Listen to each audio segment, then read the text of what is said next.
I believe is going on right now or should be starting momentarily. We've got to talk about the Knicks because they've just lit New York City on fire in a good way. The Nets as well. We got to give them some love. And then we're going to switch over to the gridiron football. We're going all over the place. So we're hitting the big three tonight, the three main sports here in America. So I'm so excited that we're on this journey together tonight. But before we get to the baseball talk, I did want to mention before the show started, I have not seen The Wolf of Wall Street.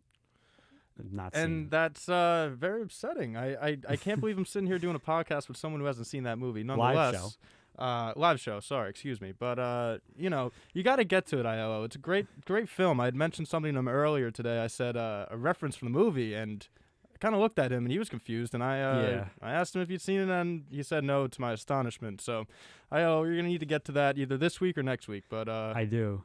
I just need to find which streaming service it's on, but that I can always save. That's an issue for day. another day. Yeah, I'll go on that adventure some other time. But the adventure of baseball, the 2021 season, has reached its epic climax with the World Series Game 1 last night. Braves, Astros in Houston. The Braves took this one 5-1 behind a strong performance from their offense. They had multiple home runs. Jorge Soler being the lead, hitting the first leadoff home run in World Series history. Very interesting. In his debut in the World Series as well. I did not know that. I did not know that existed until last night. And it was quite a game, Will. The Braves starting pitcher, Charlie Morton, I call him Chuck Walla, but I'll call him Morton here for now. He pitched well into, I want to say, the middle of the third inning. Yeah, he pitched about two and a third. Yeah. He had 3 strikeouts, a hit. Yeah. It was tough that he had to leave the game with that injury in his tibia or fibula. He got beamed on literally coming down on the follow through on his throw, and then his leg just snapped. Yeah, you hate to see it. The dude was absolutely dominating the entire game, had everything in hand. But in the first inning, you got to remember that Morton did have 2 men on, and Albies bailed him out with that great play at second. Got it at the first. That could have been real bad and could have gave a lot of Houston Astro fans hope in that first inning. But it ended 2-0. Yeah, and the thing I'll say about the Atlanta Braves is throughout the entire playoffs, with the exception of last night, they only made 2 errors. And Ozzie Albies was front and center last night for the fielding. He was so good. Oh, there was plays he was making in the shift. He's just running around like a madman, making pick catches with his glove, making it's like off-foot choreography throws. Yeah, his footwork is unbelievable. Unbelievable footwork from Ozzie, and he was an all-star, rightfully so this year. He had a 30 and 100 season, 30 home runs, and he had 106 runs batted in. Well, Ozzie deserves every bit of praise that we're giving him right now. And last night he displayed why. He was one of the better middle infielders in baseball this year. Yeah, I mean, the Braves really just stomped on him early. I think at the end of 3 innings, it was 5-0, and it seemed really hopeless for the Astros at that point because it's hard to battle back in a game, especially like that. Even being at home, there's a lot of pressure, a lot of energy, and, the Astros, we can consider the fact that they have a lot of experienced players that are in the World Series, but at the moment, the Braves are rolling. They're absolutely annihilating everybody. It's great to see a team like that come out. It kind of reminds me of the Hawks this season, They went into the playoffs as underdogs, and, they proved the world wrong. They shocked everybody. They silenced New York. There you go. But it's very upsetting, by the way. Oh, yeah, let's not talk much about that. We'll get to the NBA later, but I think that is a good point, Will, to say that Atlanta sports, the state they've been in for the past couple of years. You want to go back, I hate to bring up the Atlanta Falcons, the Millennium Falcons, as I called them, 28-3.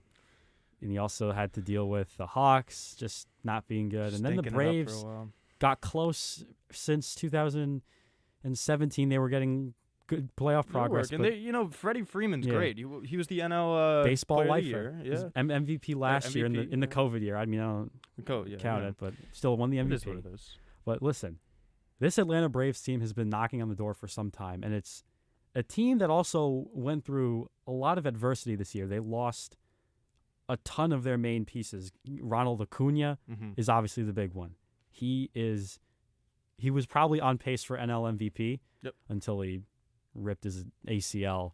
But, I mean, the impact that he's had for this team is undeniable, and you can't overstate it with how good he's been his young career. Yeah, I mean, it's unfortunate that Acuna, he was one of three MLB players this year to lead his team in batting average, home runs, and stolen bases. The guy was phenomenal. As you said, he was climbing up there to be the NL MVP this year. But I think that the way the team has reacted to the way that they lost somebody so crucial, somebody Not just him too. Like there's no Mike Soroka, Yeah. who's their ace. There's no, God, what's his name? Darno the catcher missed a ton of time because he had a thumb issue, and it was just injuries all over the place for this team. It's funny because matter. right when they lost him, I think they were going into, it was I think a day before going to the All-Star break, and the Mets were ahead of them. They were trailing against the Mets. Isn't that unbelievable to think about now? They're in the World Series and the Mets were ahead of them. But you know what it's like to be a Mets fan, not you in particular. No. Maybe some of you listeners out there. Some of our FUV coworkers here are Mets fans. Actually. Yeah, and I feel so bad for them. I just want to ask them why they've chosen that route when they live in a state where the best baseball team ever is. You're allowed to call them your own. So it's really puzzling why people still like the Mets. But no, nonetheless, I'm just joking around. But it is kind of crazy to put in perspective that the Mets at one point were better than this team, even when the Atlanta lost Acuna. So that must have been a real wake-up call for them in the middle of the season that, as we see the results right now, they pushed themselves, and you can't give more credit to the team the way they rallied around that loss. Nope. They also lost Marcelo Zuna, who was a Silver Slugger winner for them in the COVID season because of domestic abuse stuff, and then there was something with his hand, so he's probably not going to be coming back ever. And then they lost Huascar Yanoa, who was one of their better young arms on this team, who actually punched, I think it was a wall. This is way back in June, and he broke his hand because he pitched terrible that day. And then he was out for months on end. So Yanoa was out too, and he was one of their better pitchers, but it didn't matter. Next man up. That's how this team's been built by Brian Snitker, who is a baseball lifer, brave lifer, I should say. He's been in that organization forever. He was like Maddox, Smoltz, Tom Glavine days. That's how long he's been there. Maybe even longer before that. I could be wrong. But to see like baseball lifers and team lifers, forever players and people get into the World Series the way they did, it wasn't easy. They weren't even above 500 until the middle of August, Will. Think about that. Think about that. You go, was it April, May, June, July? That's it. You got it. 4.5 months of mediocre or pedestrian baseball. Mm-hmm. And then you're in the World Series. That's the thing with baseball. Anything can happen. Yeah. Anything can happen. I mean, anything can happen. It's tough. Like we saw last night, anything can happen. Charlie Morton breaking his leg. Yeah. It's so unfortunate. They're going to expect him to pitch at least one more game in the series, and now he's not going to pitch at all. You got to figure it out. You had Minter last night who pitched just less than 3 innings. Nonetheless, he had 3 hits on him, 3 strikeouts, and only 1 earned run. He did pretty well. They'll take that. For coming in on emergency notice, that's impressive. And he went way longer than he should have because he is not a long relief guy by any means. He was having trouble at like pitch 43, I think it was. And then Luke Jackson came in, who was unbelievable for them in the regular season. He really struggled in the playoffs because he had a 9-something ERA in the series versus the Dodgers. And then their previous series, I think who'd they play in the division round? I forget. Anyway, he comes in and he pitches a phenomenal 2 and some odd innings for the Braves. So the fact that they can just pull people out of thin air and perform the way they performed last night against the Houston Astros team that a lot of people had written off in the beginning of the year. Don't forget that. A lot of people wrote them off because they lost a ton of pieces. The fact they can do that is wildly impressive. This Braves team has a ton of guts, Will. Oh, no, I agree totally. But, it's good to talk about the Braves. We've already discussed a lot about them, but you got to go to the other side of the diamond. You got to think about Framber Valdez last night. Oof. 2 innings, 8 hits, 5 earned runs, only 2 strikeouts. Yep. Unacceptable. Atrocious performance by him. The bats were swinging in Atlanta, and it's gonna go like that some days. But they got to figure out what they're gonna do. I'm sure his mindset is all screwed up right now. Valdez, you can't not feel bad for the guy, but also at the same time, you got to protect your city. You're at home. You got Mattress Mac watching you. You got to perform. You got to perform. Oh my goodness. No. See, that's the thing, though. Here's the problem with Houston. Justin Verlander hasn't pitched in 2 years. The last time he pitched was the first opening game of the COVID season. He hasn't pitched since because he's had elbow issues. There's no Lance McCullers. He went down with another arm issue, and he was their best pitcher this year. So now it's what's ever left of Zach Greinke. Framber Valdez, who got smacked around last night. He only pitched 2 innings, 8 hits, 5 earned runs, and he gave up 2 home runs. He gave up the leadoff home run to Jorge Soler, a guy who's never been in the World Series. Remind you, again, Yeah. first ever time in World Series history. Ever. Unbelievable. First ever.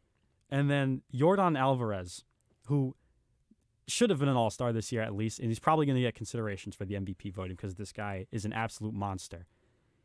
In the ALCS and in the ALDS, I actually calculated his statistics here.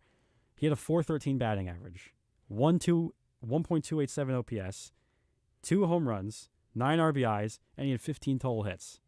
Who has been by far their best hitter in the playoffs, was shut down last night, didn't do anything. The fact that they can go down there to Houston, Atlanta, and shut down those big bats that the Astros present, and especially Yordan, who's been unstoppable, I'm starting to question the integrity of this Astros team. I really think that the cheating integrity of the Astros. No, Go on. I think the cheating's getting to them. The backlash from baseball is getting to them, and starting to get in their heads like, oh, this is also the last hurrah because a lot of their guys are going to be leaving this year. Carlos Correa is probably the number one. The Yankees, yeah. I don't know about that. I do not know about Agree that. to disagree. I don't know if Yankees fans would accept him, even though he's a great player. Don't get me wrong. Come on. No, they Yankees fans do not like him. Yeah, they don't like him when thing. but when you put him in pinstripes, I think that's a completely different ballgame. I do. No pun intended. Definitely. I do agree. I have a question. Yes. Shoot. Something I want to clear up here. What exactly is the rule this year for home field advantage for the World Series? Because I knew back then, in simpler times, it used to be the winner of the All-Star game determined where the home team would play regardless of seeding. So what exactly is the rule about that now? I'd like to know. I think So I think the AL. I'm pretty sure won the All-Star game. I think it still is. You think it's still?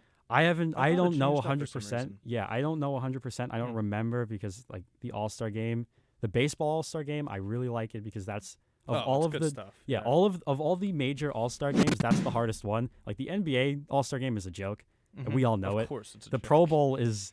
I don't even know what channel it's on. It's on. You don't know where to find it. I think it's on NBC. Somewhere in Hawaii. Somewhere. Yeah, I'd rather go to. somewhere I there. would go to Hawaii to watch the I'd go to MLB All-Star Hawaii, game. see, That would be cool. No, yeah. MLB definitely. All-Star game in Hawaii every year, like the Pro Bowl. Yeah, that'd be good stuff. But I think that the NBA All-Star game needs some serious refinements. We've seen over the years, we've seen this whole new format where they try and make it more competitive. It's better. You got LeBron and Curry picking teams. It's better, but it's not like the baseball one. But of course. Back to the point here. I'm pretty sure it's still the same. I do need to go look that up. I'm not 100% certain, so don't quote me on that. I'm looking at this camera right here. But it doesn't matter, especially for this Braves team that is so experienced. But this Houston team is equally as well. I mean, they've been in the World Series 3 out of the last 5 seasons. 2017 when they won it all, 2019 when they lost to Washington, and they're back now. And then 2018 and 2020, they went to the ALCS both times. Wow. So they are no strangers to this. But it makes up for the horrendous Houston Rockets. Oh God, that's it. The Houston City. The Houston City really sold its soul. It really did. All of their teams are going to be terrible after this World Series, if you think about it in theory. Well, so they got down. The Texans. The Texans. next. That's the other. Next, right?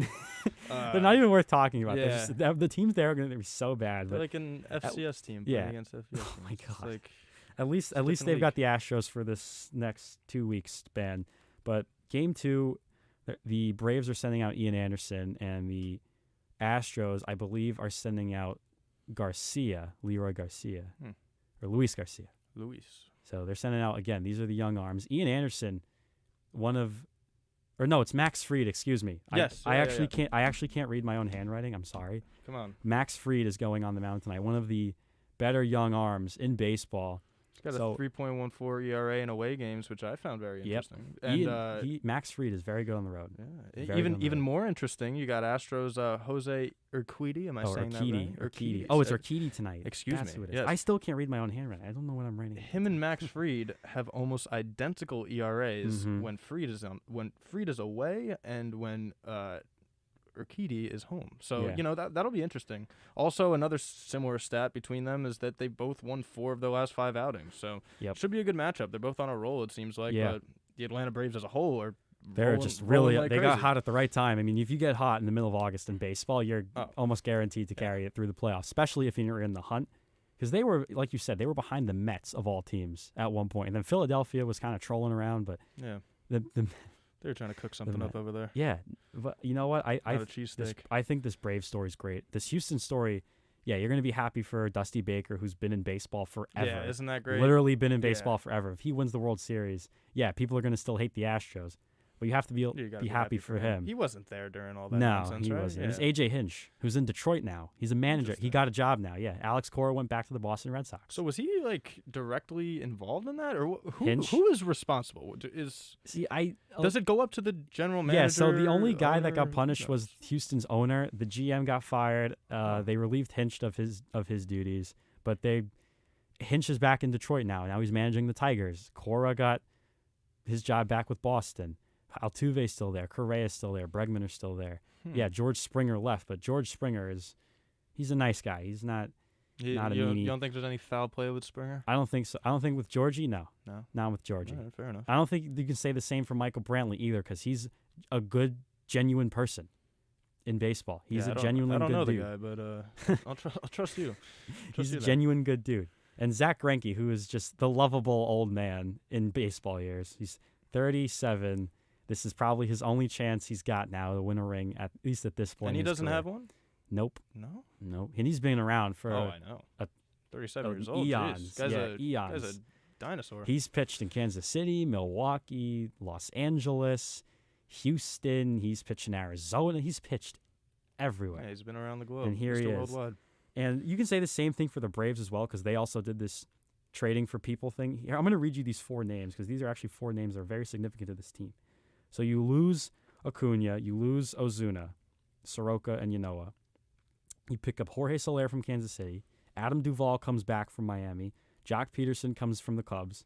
Then Eddie Rosario from Cleveland, who actually won the ALCS or the NLCS MVP. I keep thinking he's still in the American League.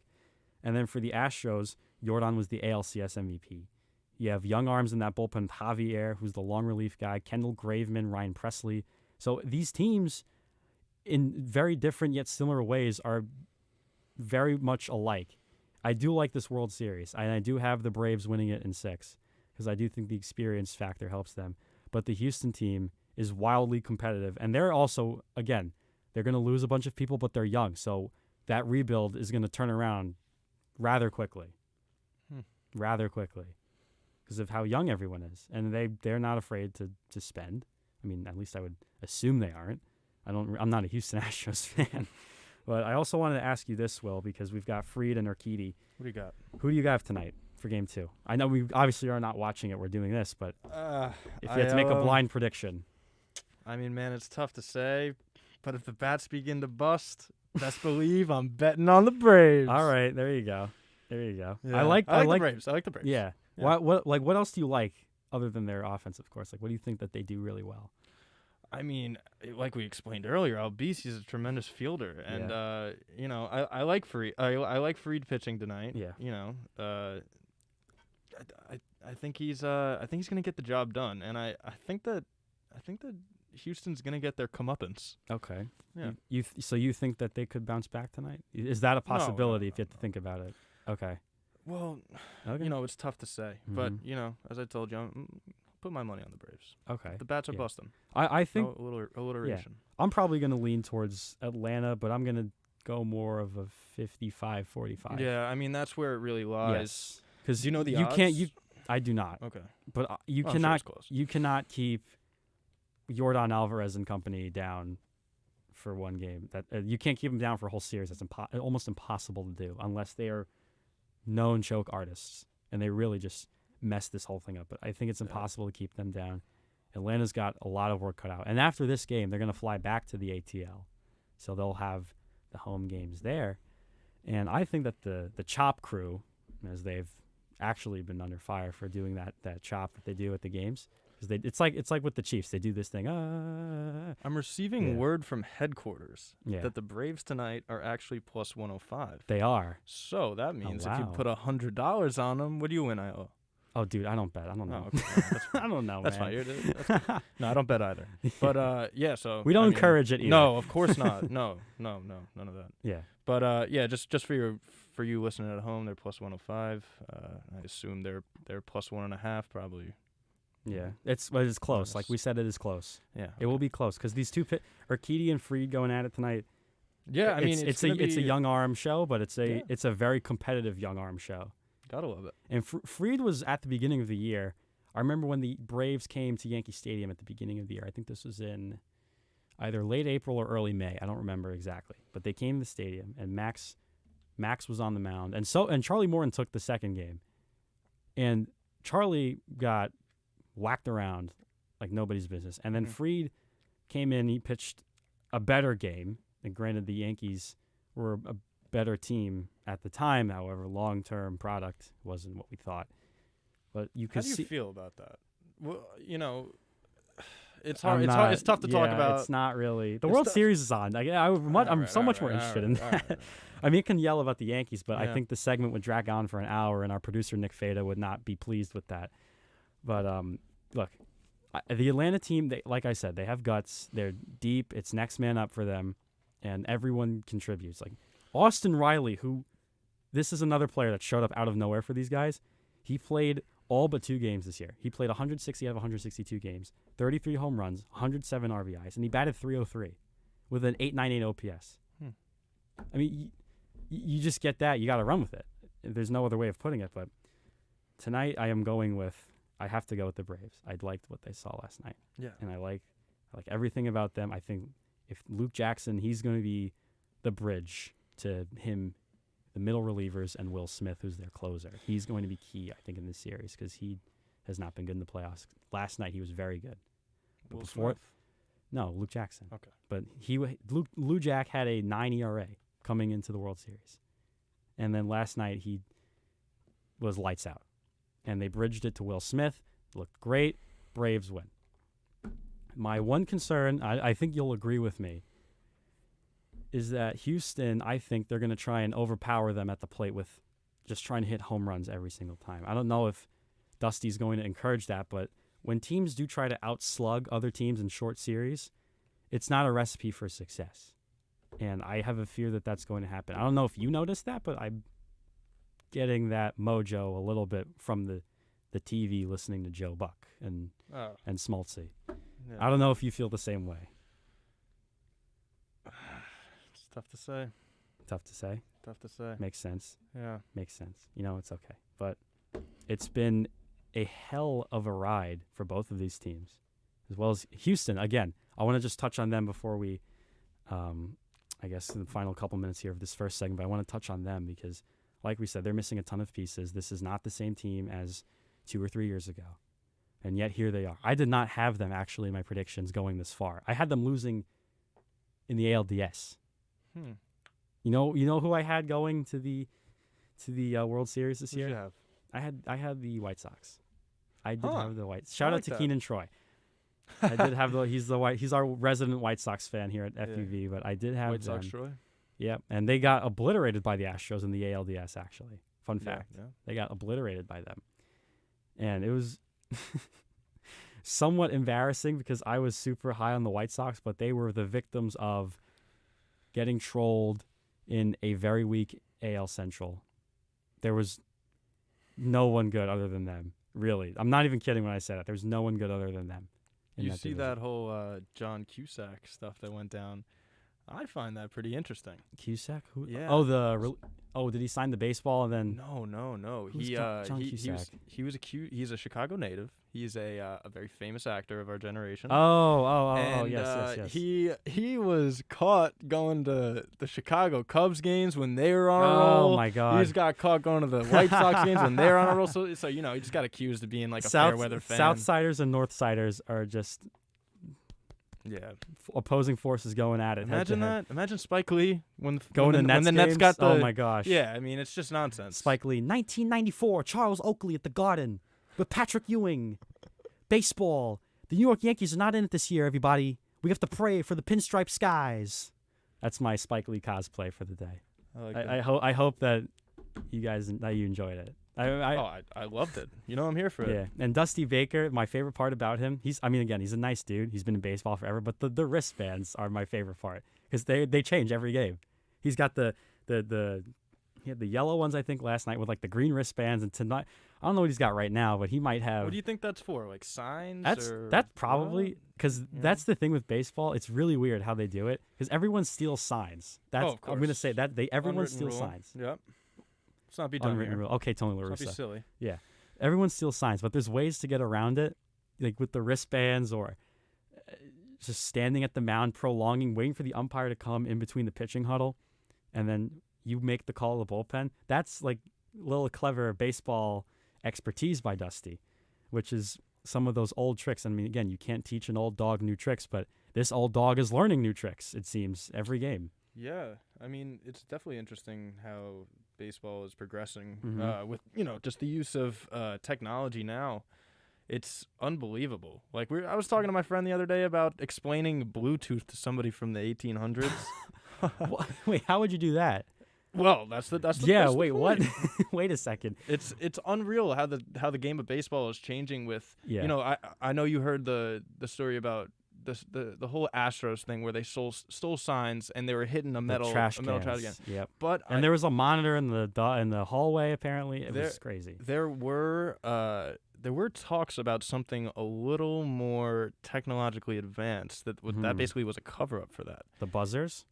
Well, are you talking about the buzzers as little wrist Apple Watches, right? Yes, yeah, Apple exactly. Watches, yeah. Because I know Altuve in he didn't. ALCS for the Yankees, like, don't. And then Aaron Judge trolled him this year. He goes like this on the home run when Garrett Cole had that 129 pitch masterpiece, and then we hear the great Joe Davis go, "Garrett Cole goes the distance." On the Fox, I love Joe Davis, but on the Fox call, it was such an epic game. But now you have Altuve. He's doing his little shivering the timbers. I mean, he's and the Yankees said it was tried to because he troll got a him. new tattoo. Yeah, but, new I tattoo. Mean, okay, I don't know if I buy it. Okay, yeah, Eric, come if on. If I live in Houston, I'm buying that stuff. I like would too. Yeah, I agree. Yeah. And I thought it was very clever how they kind of did it. But nonetheless, yeah, I mean it is clever, but at the end of the day, it's cheating.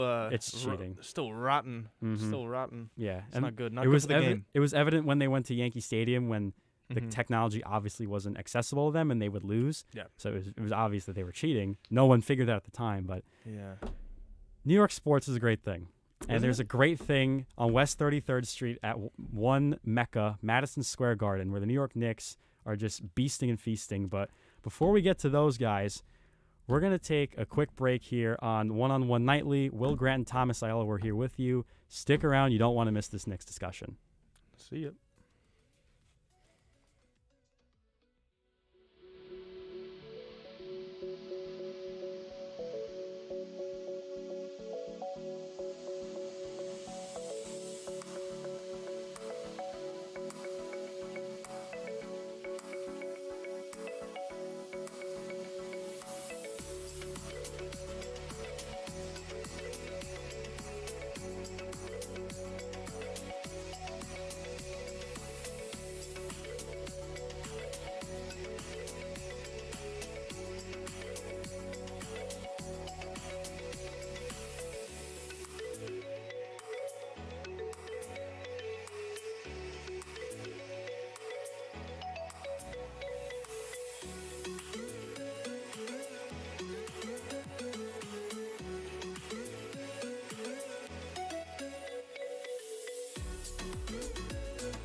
Bockers, they're on it. They're at it again for the second time in a row.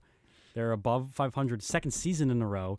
Welcome back to One-on-One Nightly. Thomas Aiello and Will Grant with you. And we got to talk about the orange and blue skies, as Spike Lee calls them. The New York Knicks, they're 3-1. They beat the Sixers last night, 112-99. It was probably one of the craziest games I've seen. I didn't go to it, but what I've seen from television. Brian Anderson was on the call. I believe it was Stan Van Gundy was doing color. Yeah, it was Stan Van. So it was interesting to hear him say, and you like the 3-point shots the Knicks are taking, and they're getting double move in his little high-pitched voice talking about threes, which Stan Van loves his threes. Yeah, he provided a lot of good insight on I thought he was good, yeah. Inside being Brian Anderson's an epic play-by-play guy. Yeah, I don't know why he he doesn't get any more reps for Turner. He is fantastic, but the Knicks were fantastic, too. Kemba Walker led the charge, 19 points, 5 3-point hits. Evan Fournier, who I have come to call the croissant. That is his nickname I have given. Nickname. Why? I don't know. What am I supposed to call him? What the macaroon? A little better. I know. I like the croissant better. 18 points for the Frenchman, also 4 3-point hits. And Julius Randle, who bounced back from a pretty bad game versus the Magic. A double-double, 16 points, 11 rebounds. You gotta say for Randle, going to bed at 4 a.m. That might be the wave. Might be the way to go for this guy now. Going to bed at 4 o'clock and thinking about the game that he had. He had a pretty good game last night. Yeah. And all of them did too. I think what you just said sums it up best. Every single player, when they're on the floor in MSG, I am so confident in them. Everybody that played last night, phenomenal. You got Toppin, who's boosting morale. Yep. He's an exciting spark. Unbelievable energy that he brings to the Garden when he jumps up and just slams it in the hoop. You got D Rose, who's just an unbelievable bucket getter. He can put the ball on the floor. He can drive. He can dish. He can shoot. He can do it all. And honestly, I think he's a great understudy for R.J. Barrett and Kemba, basically. And Kemba, hometown kid, can't have enough good stuff to say about him. He's Rice shooting High the School. hell out of the ball. Yeah, no. Rice High School in the Bronx. Yeah, man. It's closed now, but yeah, R.I.P. But you got Quickly too, who's coming off the bench, tremendous shooter, unmatched floater. The ankle breaker last night. How ridiculous that was so funny. Oh, the man. Kentucky on Kentucky crime. Wow, I didn't even realize that. Yeah, Tyrese Maxey's teammate. Yeah, he's got to dig him a grave after that one. The best tweet that I saw was the picture of the ankle breaker, and it's Maxey on the floor going like this, and then the caption was Quickly. He was shooting it, and then the caption was, "I should have been the point guard, bruh." In college, which was I thought it was very clever. I did like it. It was very clever. We have to give a shout out to Chris Persianen too, because he got retweeted by KFC from Barstool, so that was pretty epic. But I mean, yeah. Knicks fans are ecstatic right now, and the Garden is electric, and it's great for the NBA. Will, as you know, when the Knicks are good and they're finally good. They're so fun to watch. They're so much fun to watch. They're not just good; they're so fun to watch. Yes. They had an unbelievable game. I mean, their 3-point shooting can improve in the second half, but that'll come. They'll figure that out. But honestly, highlight of the night was not letting Joel Embiid dominate the entire game. Oh yeah. He looks disheveled out there. He does look disheveled. He looks tired. He looks like he's dealing with stuff off the court more than what he should be focusing on the court. The dude was held to 14 points and 6 rebounds last year, was a finalist for the MVP of the league. How are you gonna put up those type of numbers against the Knicks when you don't even have their second string center, Nerlens Noel? He's out. He's out for right now. But Mitchell Robinson dominated. Did a good job. Taj Gibson dominated. I like montage. Let's slow down with Taj Gibson. He goes in there and he gives them good minutes. I think you got to give him his flowers. I guess. Both of them had 5 fouls, though. That was the entire game plan. Just hack Embiid. Hack Embiid. Yep. And it worked. Dude had 14 points. Yeah. He didn't have a field goal in the first quarter. All of his points came by way of free throws. Yep. And Mitchell Robinson, who put on a ton of weight, he's around 280 now. Over this. Yeah.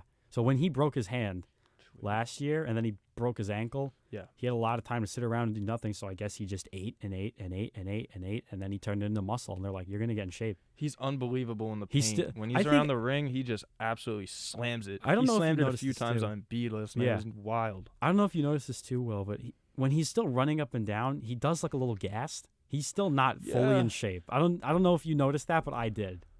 I noticed it. I mean, the dude's giving it his all. He's 7 foot of human being flinging his body around out there. What are you gonna do? You can't blame the fella. Yeah. I mean, I love him. I don't have anything greater to say about him. I was so relieved the other night when watching them play the Celtics. Great game. Oh, that was an epic Can't game. even express how many emotions were just going off in my house the other night with half of my house is Celtics fans, half of my house is Knicks fans. It was crazy. But nonetheless, we came out with the W. Jaylen Brown, dude. Jaylen Brown is disgusting. Yeah. Unbelievable. So Anyway.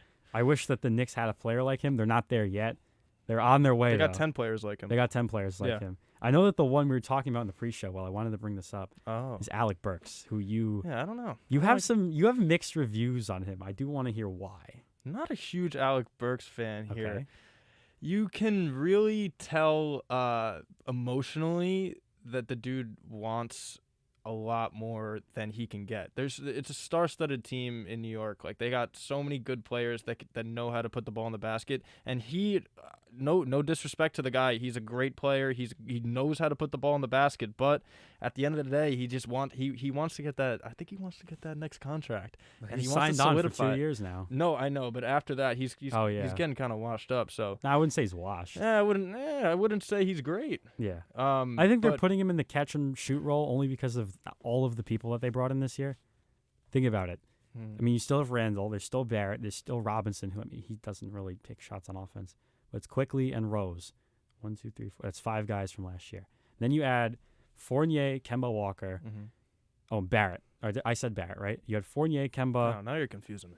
Now I'm confusing myself. But That's you add those two. Then you add Burks is back. You have Toppin, who's taking a step up.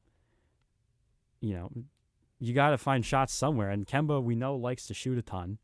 That's just a given. Tell from the other night, but he it worked. Shot the lights out. Yeah. So Alec Burks might be the odd man out here. I thought it was going to be Quickly at the beginning of the year because of the first game, but it might be Alec Burks. There was a play at the end of the second half. This is why I'm saying this. Okay.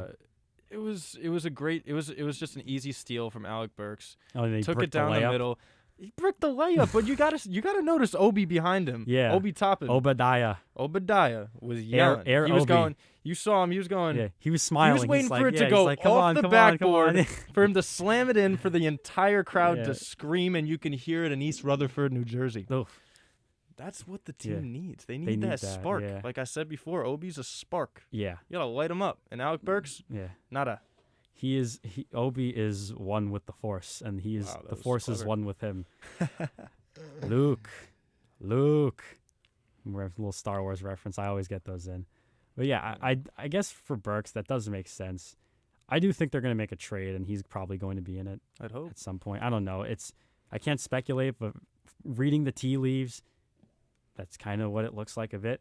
But Tobias Harris was the only dude who showed up last night for Philadelphia. 23 points, 9 rebounds, 9 assists. A single assist and rebound off from a triple-double. And Dude. the rest of the Philadelphia team just really wasn't good. I mean, Embiid wasn't good.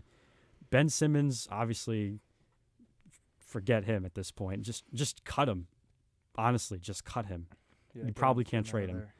Like, Tyrese Maxey is the replacement. Danny Green, okay, he was all right. He had 12 points last night. He just shoots threes. Yeah, I'm cool with Danny Green. That's cool. But losing Ben Simmons is such a travesty for them because he's such a humongous hole in that team with his defense, his passing, his Not only rebounding. losing him, Thomas. Not only losing him, the effect that he has had Just on being the a team baby. and the city. Yeah, just his Literally entire being a baby. attitude. Mm-hmm. It's really like plaguing the entire city, and you could see it. Like we mentioned Yeah. before, Joel Embiid. He doesn't look like he's himself. No. He's a step behind. He's a little disheveled, like I said earlier. Yep. I think this is all a result of off the court instances, just like this. How mad would you be if your starting point guard didn't even want to put their hands up to say break at the end of practice? Ugh. How upset would you be? Ugh. I'd feel disrespected.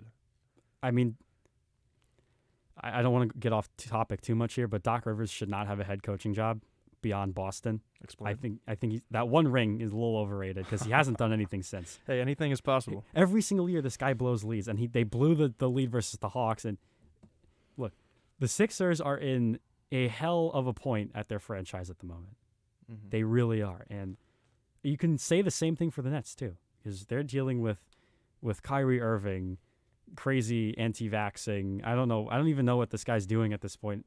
Is he said on his Instagram live he's trying to protest the NBA's like mandates or the state laws, which I mean the state laws are confusing. I'm not going to get into this politics stuff, but the Nets are 2-2 without him so far.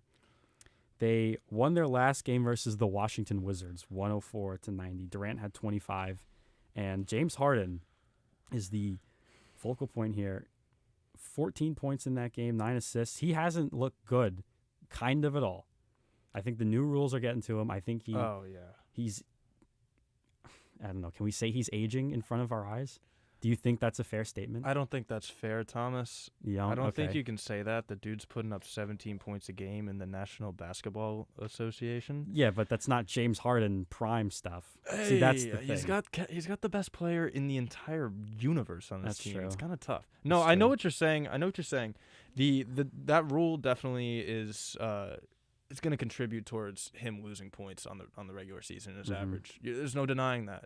It's a different game with him. He's the king of that. It's going to be hard for him to bounce back from it, but he's got to understand that you can't be doing that. Yeah. It's not how the game is played.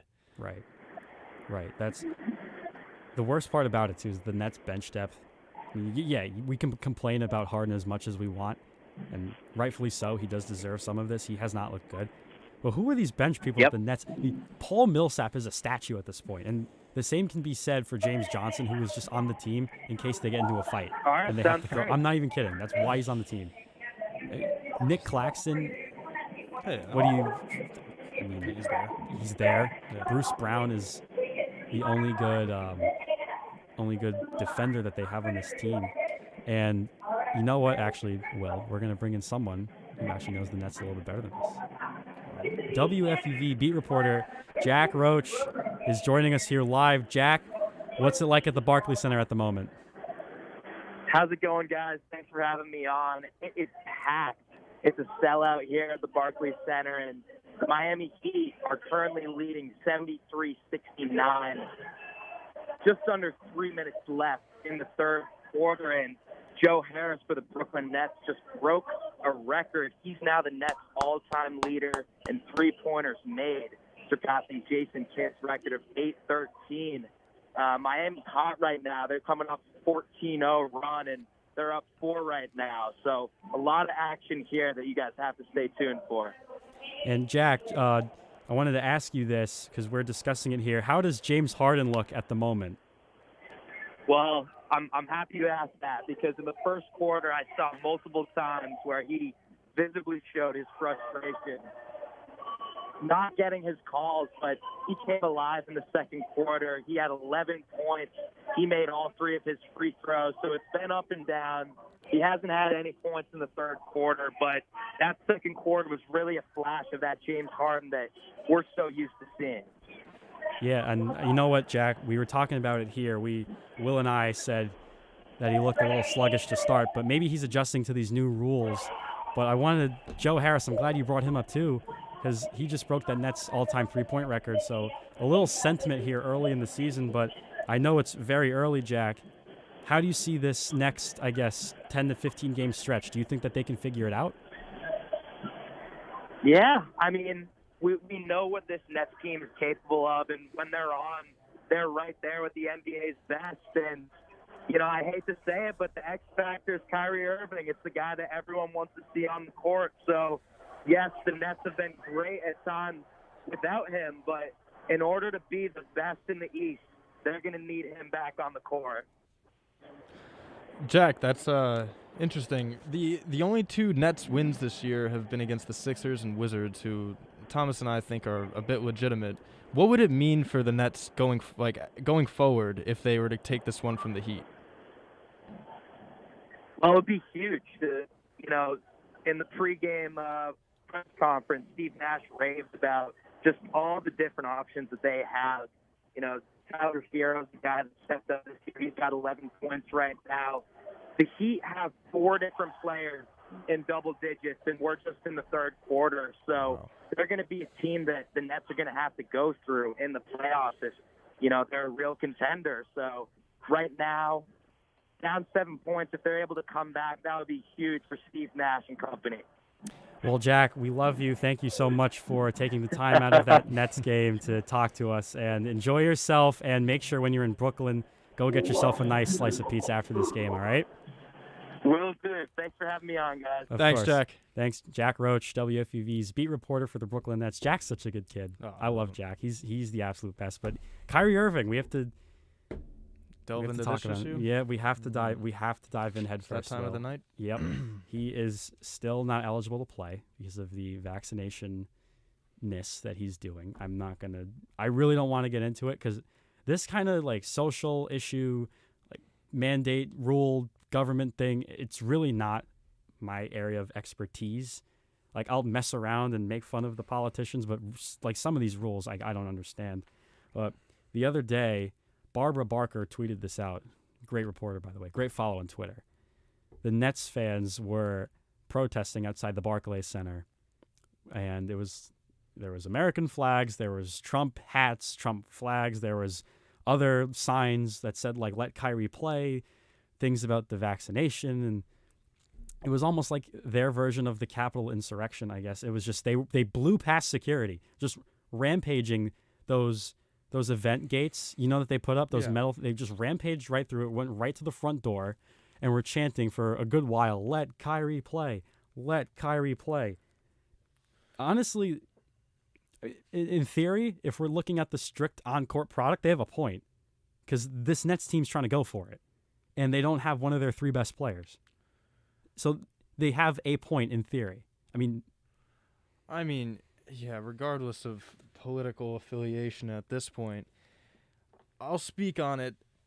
If you're a Nets fan and you just acquired Kevin Durant and Kyrie Irving plus James Harden, you're thrilled. You're happy. You're excited. It's good times in Brooklyn. Go get yourself a slice of pizza.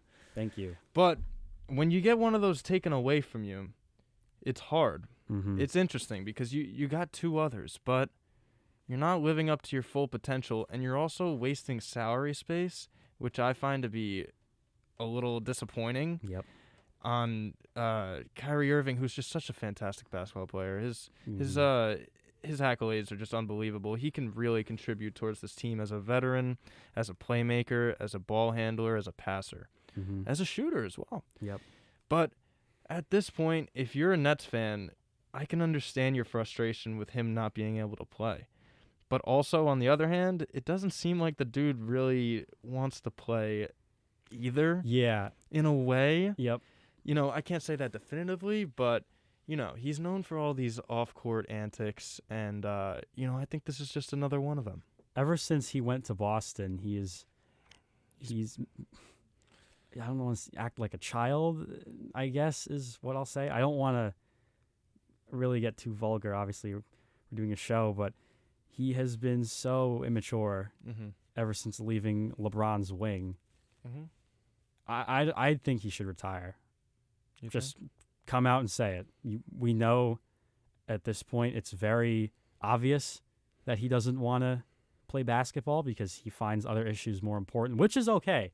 I don't tell people how to think, and if that's what he wants to do with his life, I can't tell him to no. That's his decision. We can't tell him what to do. Look, he's sitting on probably $250 million at this point. Something like that. Why? He even took a pay cut when he first got there to get DeAndre Jordan to come. Oh, man. Yeah, right? So it's interesting because, you can never tell if it's about the money, but in this situation, it seems like it's really not. Yeah. And in Ben Simmons' situation kind of too, you see the fact that these guys are losing some money. And they're losing a lot of money. At that point, it seems like any regular dude who's not in the NBA would be like, "Oh, give me my money. Come on. Yeah, right. Give me that. I'm not going to let that go away." I would sign the 1-year contract for 1 year of what Kyrie or Ben Simmons makes. I would be set for life. I would instantly retire after that one season. Yeah. I'm not even kidding. I would do that.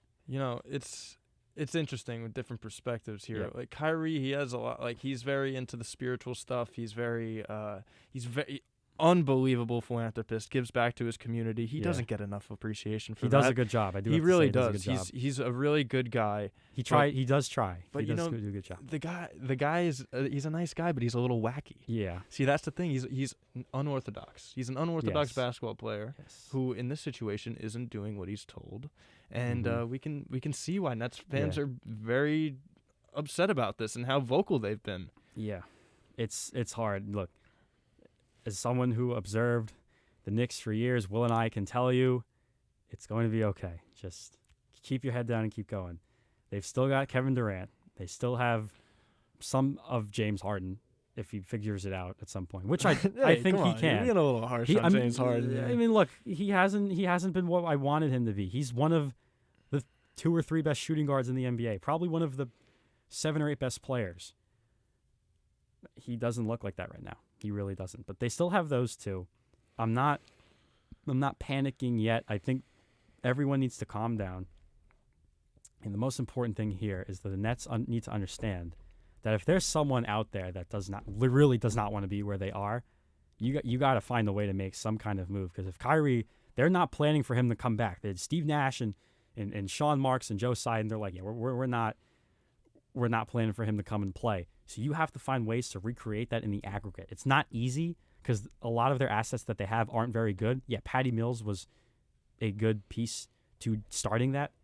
What else can you trade? Because they traded 500 years worth of picks for James Harden, and they gave up all their young players to do that. You're a Sixers fan. You cannot think that way. It's a little scary. It's on a downhill. I think it never was even on an uphill. I think it closed. I think it's closed. Oh, it's off. That window's closed. Off. Yeah, that window's process totally is over. Cooked, fried, sliced, whatever Mark Jones says. Cooked, sliced, blazed, sliced. There you go. We'll just put all the words into one big mega word. We're inventing new words out here every day, folks. Hey, Webster, give me a call. But you know what? It's okay. Things will be okay. We're going to step aside real quick because we're going to run to the gridiron. Giants and Jets. There's a ton of stuff to discuss. A ton of things. And we can't wait for you guys to hear it. So stick around on 101 Nightly and we'll be right back.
We're back.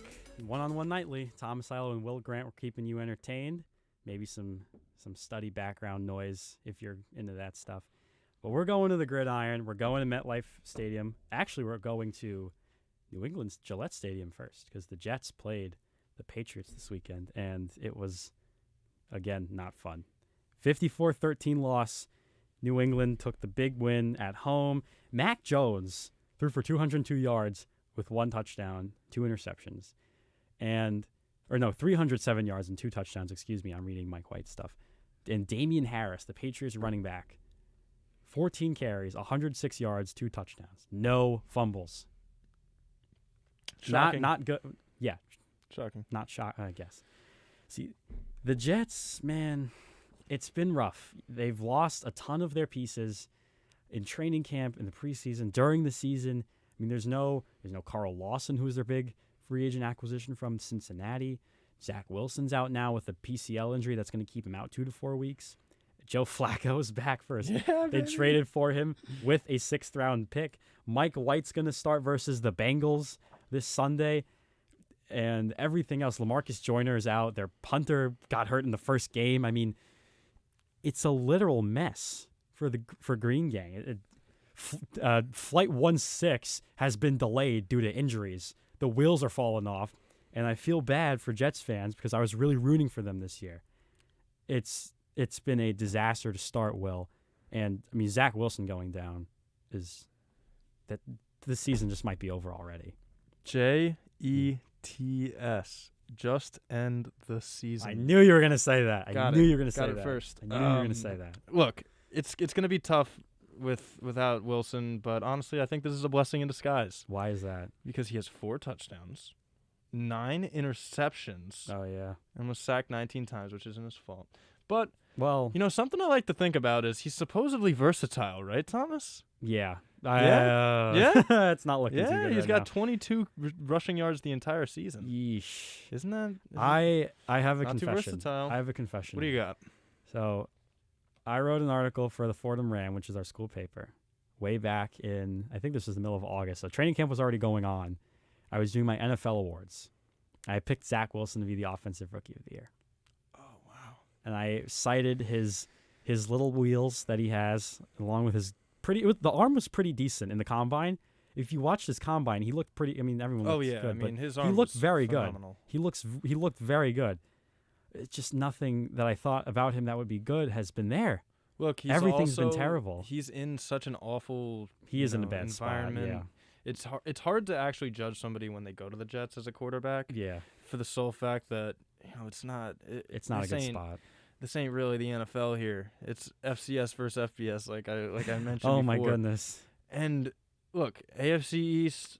It's obviously the Bills. They got it. It's theirs to take home. Yeah. And the Patriots. I mean, they're illegitimate in my opinion. Everything I thought about them, from their secondary to their pass coverage to their offensive line, everything I thought about them that would be good has just been mush. Mm-hmm. It really hasn't been good.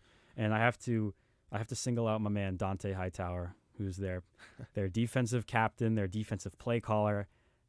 It's so weird to hear someone just say Dante Hightower is one of their favorite players. I'm one of those people. He's just a leader of men, and he's an absolute beast when he's really good. Everything about them looks terrible, and Hightower is the captain of the defense, and I obviously do have to put some of the blame on him. And obviously you can say what you want about their defensive coordinators and whatever they've got going on in New England, but they played the Jets, so they at least maybe rejuvenated some confidence. But my God, the Jets, it's everything. The receiving core. I mean, yeah, okay, cool. Yeah, Corey Davis. The only reason he's here is because he couldn't compete with A.J. Brown, who simped for Julio Jones to go to the Titans. Obviously, they didn't care if they replaced Corey Davis with Julio Jones. I would do that 10 times out of 10. You can say what you want about Julio, if he's been pedestrian maybe this year. But Corey Davis, I mean, was just sort of a not a pity free agent signing. But for the Jets standards, it's a decent free agent signing. And look, you got to take what you can get if you're this team. You really have to. Hear me out. Okay. Hear me out. 36-year-old Joe Flacco. Oh, no. With tons of experience, a Super Bowl under his belt. Don't start. Don't do this. He's 6'6". He's tall. He could be in the NBA. He's going to be so much better than Zach Wilson because he has 4 inches on him and can see over the offensive line. Oh, my God. I knew. Oh, man. Why'd you do that? Look, you're going to need the O-line to step up regardless, which is going to always be an issue with this team. They just seem to not be able to do anything. New York teams. I don't get it. I know. Both of them. I mean, it's something in the New York water, right? It's not good, obviously. Yeah. It's not good. It's not good. But, yeah, I mean, the O-line, like you said, I mean, losing Mekhi Becton, who one day could be an all-pro left tackle, and saying that as a supporter of Green Bay, but, it's tough. Now, we got the Giants here. Yeah. Enough Jets talk. I know producer Nick is waiting for us to get to his Giants, but they actually looked strong. They looked somewhat strong. this past week. 25-3 win versus the Panthers. The Giants tamed the Cats. And Sam Darnold, speaking of the Jets, got benched in this game. It was actually fairly hilarious, to say the least. Stay back.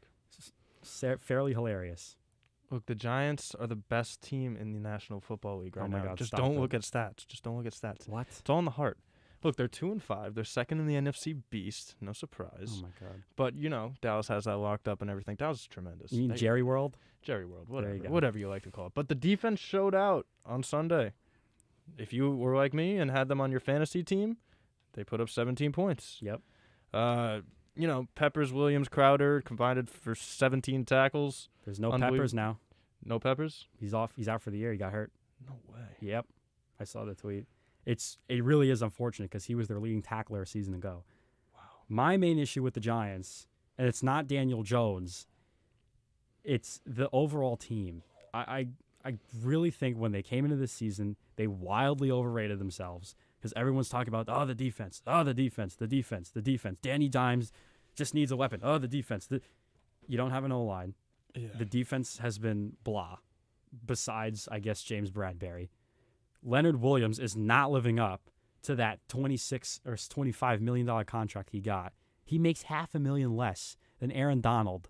Leonard Williams is nowhere near, not even in the ballpark of Aaron Donald. He's not even sitting at the final row of the nosebleed section on the third level of the Aaron Donald ballpark. My question with the Giants is, can they overcome the Washington football team, and can they overcome Jerry World? No, they're not ready. They're still the best team in the league, though. Oh, but goodness.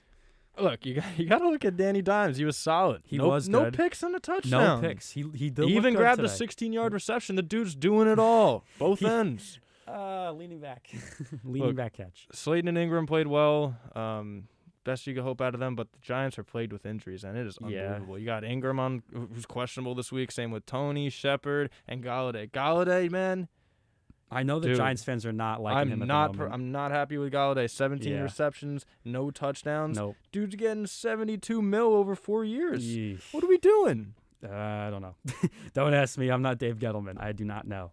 And it's Barkley very out, puzzling. too. Yeah, I mean, look, very concerning. Saquon, he's a phenomenal talent. No O-line is going to kill him long term. It really is.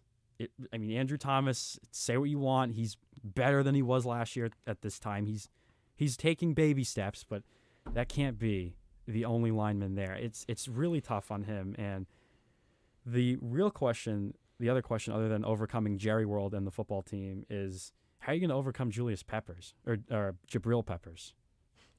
Julius Peppers, Packers brain. How are you going to overcome that? Because that is a humongous injury to your secondary that's been, other than Bradbury, kind of putrid. Yeah. Adoree Jackson's not been very good. Xavier McKinney, who's your safety, can't catch a ball. And Logan Ryan is all over the place. He looks a tad aged, I think we can say. Is that fair? Yeah, Looks a tad aged. Fair enough. He doesn't look like Patriots Logan Ryan. Ripping apart my team over here. I'm being honest. Look, I'm not saying Daniel Jones looked bad. He looked pretty good on this game versus Carolina. Graham Gano also had himself a day, 3 for 3 on field goals. Special teams player of the week. There you go. How right? about that? Don't be Anthony Lynn and get clowned on special teams. You have good special teams. Keep that.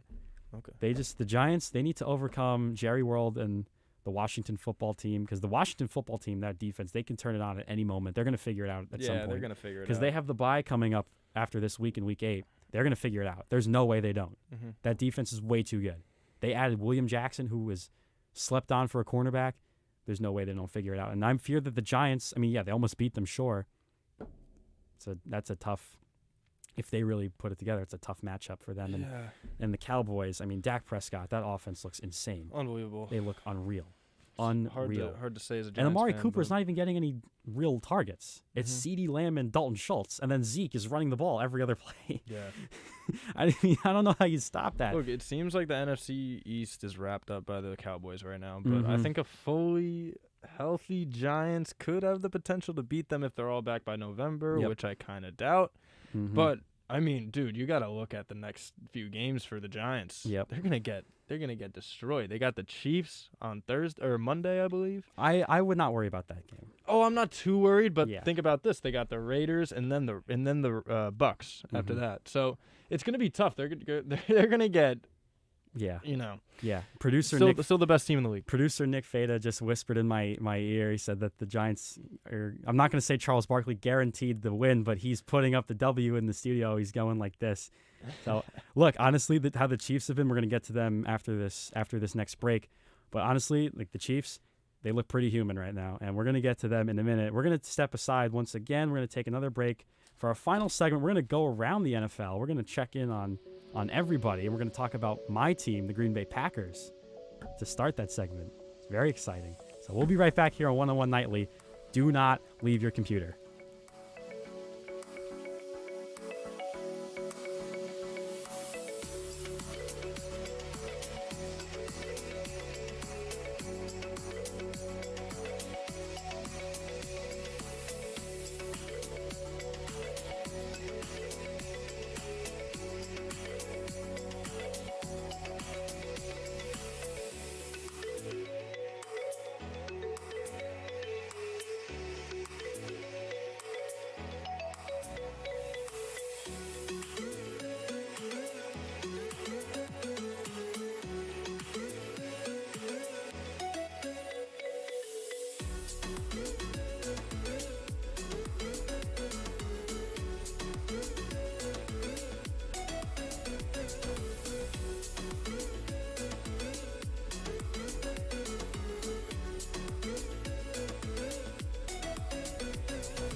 We're back. We are so back. We get to talk about the Cheeseheads. Welcome back to One-on-One Nightly. Thomas Aiello and Will Grant. We're entering our final segment. I'm very sad. Very sad. But I'm very happy that we get to talk about the Green Bay Packers tomorrow night. They're going to be playing at Kyler World versus Kyler Murray and the Arizona Cardinals on Thursday Night Football, which, by the way, I have to say before we begin this segment, Thursday Night Football, a horrible idea. I do not like it. I really don't. I wish it was Friday Night Football. Nonsense. What? Friday night is for high schools, Saturday is for college, and Sunday is for the NFL. You should know better. Okay, well, I mean, I don't like Thursday Night Football. Anyway, the Big Cheese traveling down to really hot Arizona. I mean, it's not that hot right now, but Green Bay's going there. The plane's a lot lighter than it normally is because they are missing more than a few very important assets. Defensive coordinator Joe Barry and wide receiver Devontae Adams both on the COVID list this week. Alan Lazard also tested positive. Marquez Valdez-Scantling, who is their deep threat, is questionable. We don't know what the deal is with Dennis Kelly, one of their offensive tackles. Kevin King is questionable. And Preston Smith is questionable. This is, let me count here, wait. 1, 2, 3, 4. I'm going to skip Kevin King. 5, 6 important people on this Green Bay team. I do not count Kevin King. He is terrible. That are not going to be playing versus the 7-0 Cardinals at Kyler World. Just another day at the office for Kyler Murray. He's going to roll on them. He's going to absolutely destroy them. I'm really scared because Green Bay has had so many issues for so many years trying to stop the run. Just the concept of the run. Vince Lombardi's run to daylight strategy has been turned against my team. It's almost as if when Anakin Skywalker becomes Darth Vader and he turns to the dark side in the Star Wars prequels, which were terrible movies. But it has been turned against us or them to be used against them, and now they can't stop the run to save their lives. I don't get it. I'm a little scared, Will. I really am for this game tomorrow night. I really am. Look, I mean, a fully healthy Packers team with Lazard, with Adams. Not even just Lazard, like Adams. A fully healthy Packers team, they don't sniff the Super Bowl. They're losing right before it. Oh my Come God. on. This is a tale as old as time. NFL Twitter. You haven't learned? NFL Twitter memes don't escape me, do they? No. They really don't. Come on. They really don't. No I mean, better yeah, than that. no. I mean, I can't blame you. You're not wrong. You're not wrong. You didn't have to say it. Okay. You really didn't. I'm only kidding. But for me, the Cardinals will a team that was sort of left out once we saw the NFC West, how that was going to shake up. Because that division got a lot better on paper in the offseason. But now here we are. The Seahawks are in last place. The Cardinals are 7-0. Did you predict this? Because I know I did not. I know I didn't. I did not. I was nowhere close to Be a this. hell of a lot richer if I did predict it. Oh, yeah. Wouldn't we all?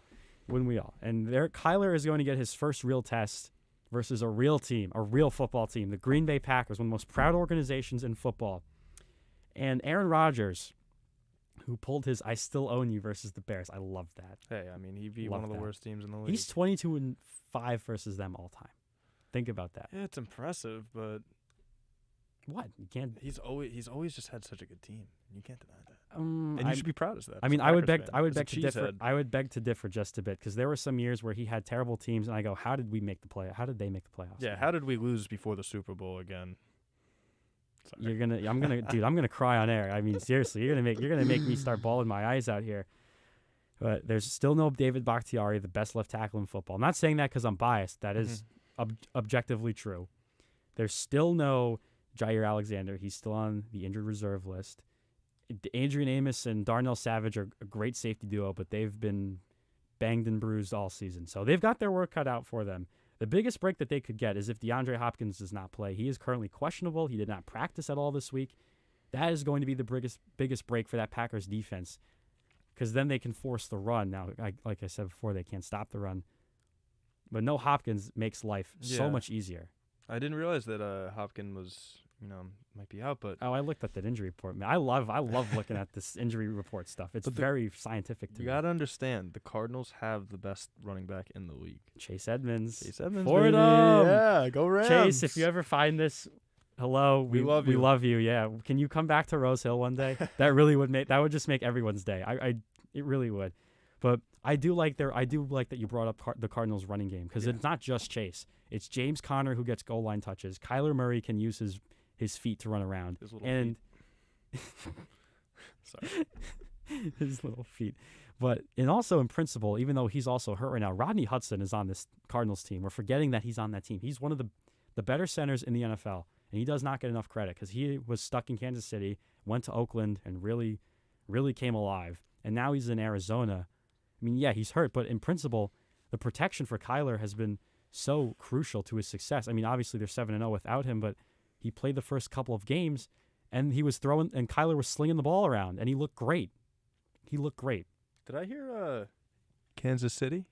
Kansas City. Yes, you did hear Kansas How City. about them Chiefs? How about them Chiefs, which they are not better than Green Bay, but Oh, I picked they're the a lot better. I picked the Packers to win the Super Bowl because I'm nuts. But Kansas City, we do need to talk about this. Will's buddy Nathan is watching the show. He is a Chiefs fan, so Nathan, I'm sorry. We have to do this to the Chiefs, but they got owned by the Titans. They really did. And Derrick Henry didn't even run for that many yards. He threw a pass. Yeah, He threw a pass. That was It was a 27-3 game too. That was interesting. I mean, you got to break down the entire Chiefs over the past few years. They've had Yeah. a winning record since 2013. They've won the AFC West for the past 5 seasons. Yep. But the difference here is that There's their division is unbelievable. Oh, it's so good. It's so good. Amazing. So good. You got the Raiders at 5-2. Yep. A generous 5-2, I guess. They're third behind the Raiders and the Chargers. Chargers at 4-2. Phenomenal. I love the Chargers. I love what I've seen actually from them. was yelling about the Chargers before the season because their magic secondary, which has been the literal heart and soul of that defense for years, was disappearing because Casey Hayward left, Chris Harris fell off, and Derwin James, I mean, yeah, he's back, but they were losing guys left and right. And Casey Hayward actually signed with the division rival Raiders, but their secondary is magic. They live up to the nickname. And Asante Samuel Jr. has been one of the highest graded rookie cornerbacks in the NFL, according to Pro Football Focus. Chris Harris looks like he's having a doozy out there, and Derwin James looks awesome. And that Chargers team is amazing. The fact that they're ahead of the Chiefs is crazy. And the Chiefs, their defense is Swiss cheese. Oh, it's terrible. It really is not good. It really isn't. Look, they've had 2 horrible losses coming after Jackson Mahomes' god-awful and Ugh. strange and weirdly disrespectful dance on the great late Sean Taylor's I don't memorial. even want to get into that. But I'm going to have to do it. Oh, my God. This allows their season playoff hopes to tick-tock till there's no more time to win. Oh, my goodness You like gracious. That was one of the better ones you've had today, Will. I do like that one a lot. But going back to the Chiefs, I do want to bring up Aaron Rodgers' path after the Super Bowl versus Pittsburgh. They went 15-1. They played at MetLife. I was at that game as a small child watching Aaron Rodgers. I remember Jordy Nelson stepped out of bounds and then came back in bounds. That was one of the plays that happened. I feel like Mahomes is going down the same path. He wins the Super Bowl. He lost to Tom Brady, Thomas Edward Patrick Brady II. He lost to Tom, and they just came off of a 15-1 season. Don't forget that. The Chiefs last year, they were 15-1 the regular season. Were they? Yes. I'm not even kidding. Yes. Google it right now. I believe They were it. 15-1. But, And they trotted through the playoffs, and now they got broken by Tom. And now here they are. look, you brought up something very interesting. Rodgers What? losing to Brady. Yeah. Oh, my God. You know who's never lost to Brady in a Super Bowl? Joe Burrow. Eli Manning. Well, yeah, You It's- Giants fans always do this I to lo- me. You got to give all of credit where you. credit's due. Aaron Rodgers is a joke. Okay, cut it out. Cut it out. I'm kidding. This is the greatest thrower of the football of all time. Oh, he's phenomenal. He's- I couldn't have better things to say Yeah. about him. He owns the Bears. Yeah, but the Chiefs, man, I don't know. They upgraded the line too, and everyone was pointing to that as their problem. Their defense is is egregious. It's every bad word in the book that you can use. No, You can't just have Chris Jones and Tyrann Mathieu. You can't do that. No. You can't do it. And you can't have, we can score 1,000 points and win. No, you have to stop other people from doing the same thing that you're doing. They allow more than 6.5 yards per play. That's really? I did not know that. I was baffled by that. I did not know that. That is mind-boggling to me to think that an NFL Sorensen, team. Snead, and Bolton have just been horrendous. Yeah, no, they haven't been good. And they drafted Bolton as their rookie. Oh, he will fix the linebacking core. No, he has been horrible this year. He has been absolutely terrible. Look, you The said Chiefs, I hope they figure it out just for the sake of Mahomes is getting $500 gazillion over 10 years. Mm-hmm. And if they only Rightfully so. if that Super Bowl was the only one that they win with, and this is coming from a Packers fan here, pathetic. That is Really, spot on. really pathetic. Look, I think that Mahomes isn't really the issue. I can understand where you're coming from, but neither is the running game, too. They average 5 yards a carry. Yeah. Look, in recent years, like they haven't been as good this year as they have been in recent years, is what I was trying to say. Mm-hmm. Mahomes, I mean, he's coming off he's coming off a Super Bowl win 2 years ago, and now you see where they are. They don't even have a winning record. They're 3-4. Mm-hmm. It's unbelievable to think that he can be in this situation, but I mean, I think it's fair to just blame the defense. I You mean, really that's. can't. Yeah. I had them in fantasy earlier on this year. I had to drop them. I just started not playing them. Yep. They just take away 5 or 6 points from me every week. Mm-hmm. That's how I'd lose. Yeah. The only reason. Look, Clyde Edwards-Helaire not being in the lineup either. That doesn't help them. I mean, yeah, the running game has been fine, but Clyde would make things a lot easier for them. The Chiefs, I don't know what they can do at this point. It's really internally. Yeah. But we do have to talk about another disappointment. That is Allen Robinson of the Bears. Da Chicago Bears, who looked wildly terrible in the game versus Tom Brady when they lost, 35-3? That was the score. It made no sense. Tom was just Mike Evans, Chris Godwin, O.J. Howard, Ronald Jones, Leonard Fournette, he was probably throwing the lineman at some point, I guess, just he felt bad for them not getting involved. But Allen Robinson is really, he just looks really bad, Will. He really doesn't look good. And the Bears don't in entire general. Bears are just so hard to watch. What is the deal with this guy? Look, you gotta. In 2020 he had 6 touchdowns and over 1,200 yards, and in 2019 he had 7 touchdowns with over 1,000 yards. Yeah, but at this point you kind of got to step back and look at what he's done this year. Yep, he's got 1 touchdown on 23 receptions with 250 yards. It's a disappointment to say the least. Yeah, the dude's always had quarterbacks that they stink. They're all bad. What do we got? Bortles, Trubisky, Chad Henne, Foles, Nick Foles, and now Justin Fields. Who was the guy after Blake Bortles and Jags? There was someone either before or Chad after Henne. him. Oh, it was Chad Henne? Chad Henne. Oh, wow. The Henne. He was a Pro Bowler with him. My God. You see Marshawn Lynch the other night? I did not. Pouring up that Henne? Oh, my goodness. Oh, on the Subway commercial. No. Oh, no. On the Manning Brothers podcast. Oh, yeah. The But, stream. Dude, Good Allen stuff. Robinson, the fact that he's had three 1,000-yard plus seasons with horrible quarterback play is mind-boggling. But now he looks really bad. The issues that I've had with Robinson, he's a possession receiver. And I know that Green Bay fans will come at me, oh, we could have signed Allen Robinson instead of Jimmy Graham. Hurdy-gurdy. I would not have paid him for what he's getting and for what he is. He's a possession receiver who hates being tackled. Not only that, his route running is suspect a lot of the time. I don't understand. This guy was a Pro Bowler. I mean, yeah, he is, when he's focused, one of the better receivers in the National Football League. But now he's just struggling. He's getting 2 targets a game, Will. 2. That's what it all comes back to the fact that he has a terrible quarterback. Yes. Something that you can bring up from years past, which you're probably reassured about, is that he was actually given the chance to join the Packers or the Bears and decided to go with the Bears. It's kind of sad now. You see Lazar and you see Devontae Adams out. Boy, would I have loved to have Allen Robinson on my team. I mean, would you? Yeah. I mean, in theory, I know he wouldn't have really fit, but yeah. I mean, yeah, it's hard to say because he's never really had the quarterback that could give him what he needs. I mean, I would have to figure with Aaron Rodgers, he would have at least 2 or 3 Pro Bowls, maybe an All-Pro team snuck in there on the second or third team. Mm-hmm. Can't really project. Hey, we can hypothesize all night. Yeah, we can speculate. hypothesize all we want, but at the end of the day, this is what's happening. At the end of the day, he's got 1 touchdown but there on is 250 yards. There is a different quarterback-receiver duo that is very good. I am so excited about this. The Bengals have been electrifying this baby team with Joe Burrow, a second-year quarterback, and his new sidekick, Jamar Chase. Love it. Given the nickname Cyber Chase. No. Yeah, that's my nickname for him.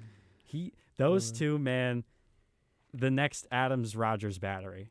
Hey, don't get too ahead of yourself, Is it too early to say? Don't get too ahead of yourself. I don't know. Look, the Bengals look so strong, first in the AFC North, 5-2. They're taking beat the up league by storm. They caged the Ravens this week. Oh my God. They caged them. That was unbelievable. They did. The Ravens look horrible. Look, They after really that did. win, you can affirm one thing. What? The NFL is the Bengals' oyster. They can do anything they want. They could. They can beat any team on any given Sunday. Burrow and Chase with the LSU connection, I love it. Burrow's got 17 touchdowns, 6 of those to Jamar. Yep. Jamar Chase, 82-yard run the other day. Oh my! Are you kidding me? What did he break? 3 tackles in that play? I think 4. He put him in the spin cycle. Yeah, he spun around. He's like, "Oh yeah, goodbye." Took I'm him for a wash. Yeah, I love right. it. Little washy of the of the Ravens defense. He's on pace right now to break the rookie receiving yards. He already has the most receiving yards through first 7 career games. Yes, exactly. He already has it. But yeah. He's probably going to break. He's going to the beat record. Justin Jefferson's record last year against with the Vikings. Probably, and he's going to shatter. LSU teammate too. See, Isn't that unbelievable? This is the funny thing too, because a lot of people really don't remember this, but Jamar Chase was way better than Jefferson. Jefferson wasn't even the number 1 on the LSU team. Wow. Yeah, and here comes Cyber Chase, and Jefferson's over there with Kirk Cousins, another anti-vax enthusiast in Minnesota.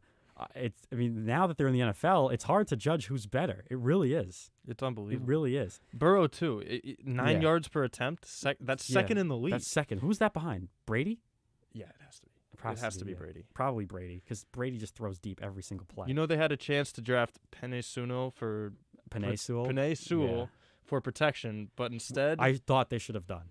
But yeah, I mean, everybody is going to think that they're supposed to do that. In retrospect, do you think that now? Thoughts? Okay, here's what I'm going to say to this. You're not getting anywhere in the NFL without a good offensive line. I mean, the Bengals, for some reason, I don't know why, they're the exception to that rule, because their line really isn't, in principle, good, but it looks good on the TV. Like, when watching it, the linemen are blocking the way they should. They're moving their feet. Joe Burrow is creating opportunities for them to have good pass protection. And, I mean, Joe Mixon, who's their running back, he's kind of irrelevant because Joe Burrow just slings it every single time down the field. But he still gets his little running back, I'm open sort of thing. He's still there. He still is productive.